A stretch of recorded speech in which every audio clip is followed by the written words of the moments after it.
language, it's all intertwined in culture and identity for me. Absolutely. Because once the language is lost, the culture is gone. It has been proven time and time again, historically. That's why even those who are living here, we're speaking in English generally, but we still want our children to learn the language. Because unless they know the language, they will never know our art and culture, nothing. So they'll be losing identity very fast. We do not want that to happen. We respect the Canadian culture. We have learned a lot. We have received a lot from this country. I mean, it's endless. But at the same time, we have to remember where we came from and then merging the good things from both cultures. There are so many good things in your home where it came from. Plus you have traveled.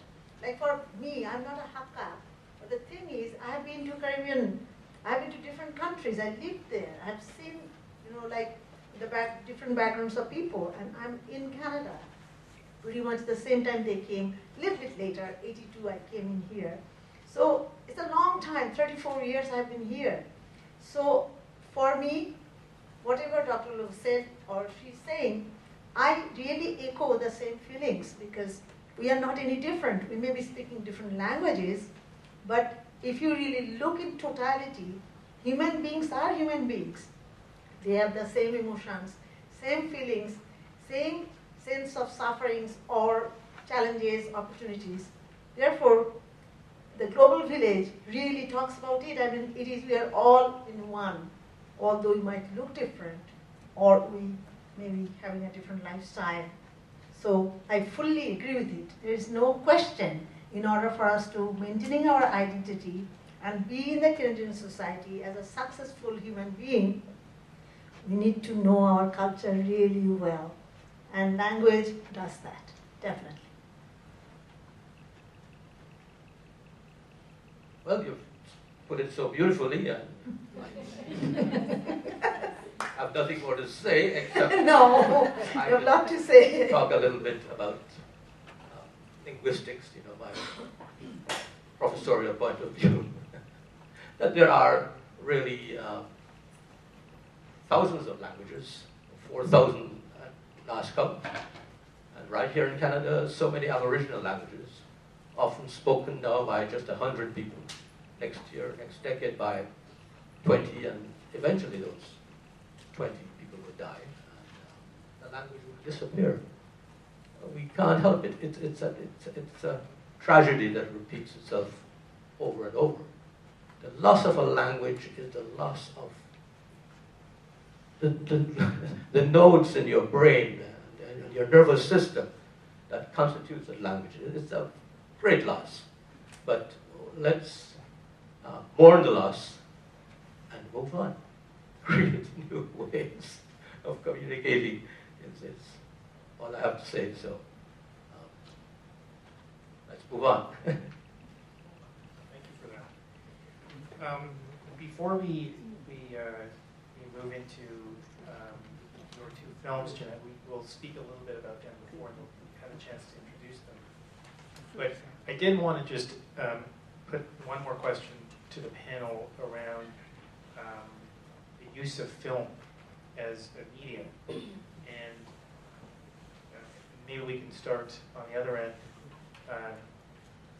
But the question is really, is there something special about the medium of film in communicating story, in communicating language, that other forms of storytelling or even other forms of maintaining history, whether it's through literature or through novels, etc., that they can't do?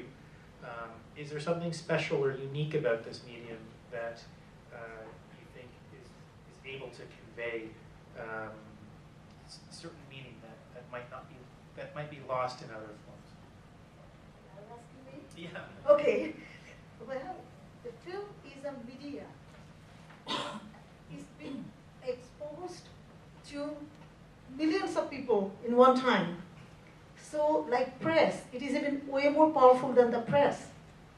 So, if we can take that media and tell the stories, which we do. Every film has a story.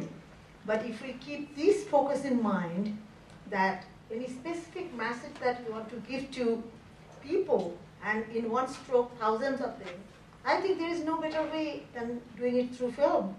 Look at the music today. People, the mass really may not have that kind of knowledge to really express them or understand. Because I'm talking about the whole big mass. But the message that they get, it really goes through. Nothing better anybody can do than through a film. That's how I feel. May I add that I feel very deeply what you said, because when I was a little boy in Jamaica, my father came from China, took me to see what we now call Bollywood films. He loved it. And I lived in Africa for 2 years, and that was the most popular form of entertainment in the villages. And the music goes so well, penetrating the images. Da da da da da da da da da da da da da da da da da da da. Asa Panchali, films by Satyajit Ray, which more than anything else, the music penetrates and interacts with the images. That is a most, shall I say, divine expression of art, to my mind. Yeah.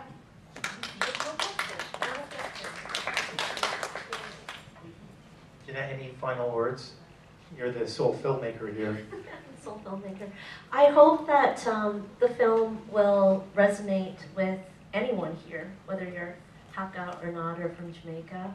And I think that we can, with universal themes, it doesn't really matter. And emotions that you get on camera sometimes just translate, it's just like a direct effect on a person, and you can't help but cry or feel whatever emotion. I think it just makes, the empathy just goes directly to, it's a direct connection from on screen to a person. So that's, I think, the power of film. Thank you. Well, please join me in thanking this great panel, and we're going to move on to a question with Jeannette and an introduction of the film. But one last time, thank you very much for joining us in this discussion. And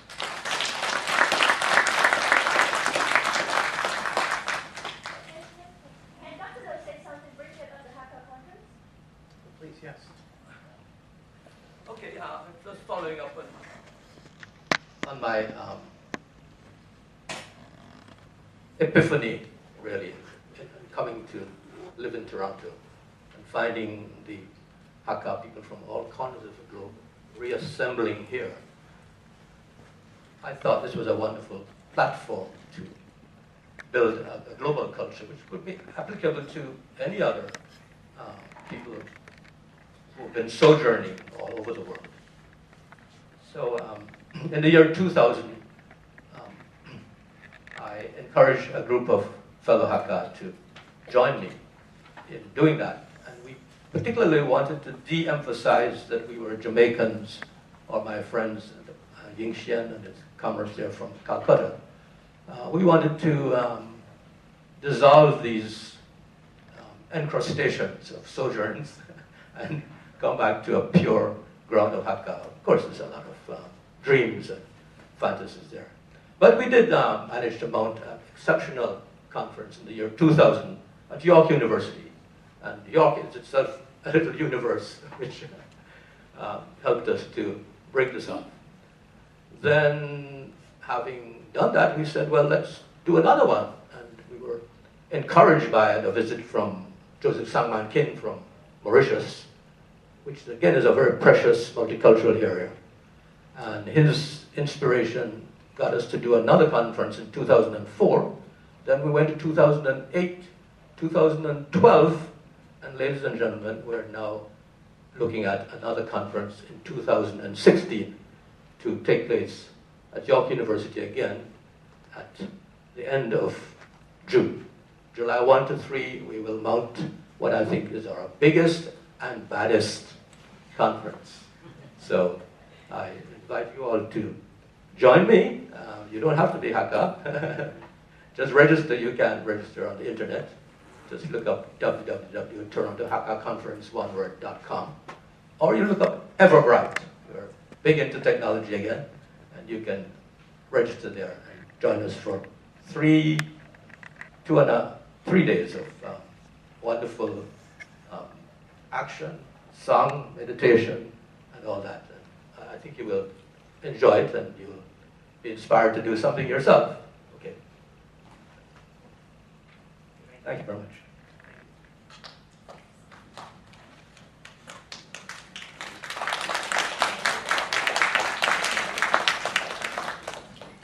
I'm just going to briefly introduce both films. So the first film was called The Chinese Shop, and basically I wanted to do this film because a lot of times, in countries where Asian people own shops, like in Toronto, the Chinese own shops in Jamaica, and it wasn't apparent how they contributed to the society. There is a lot of media, things in the media about, robberies and murders and that sort of thing.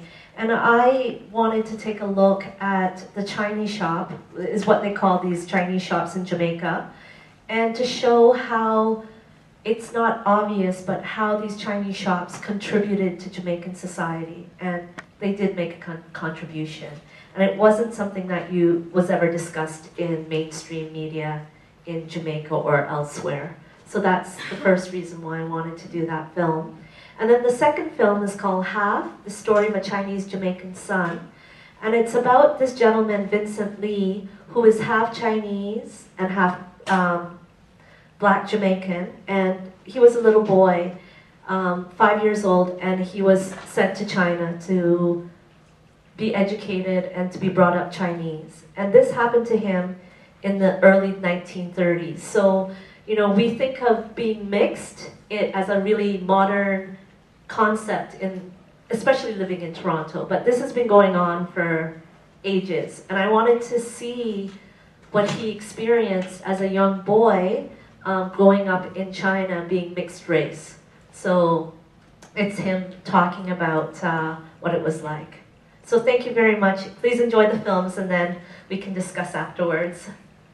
Thank you.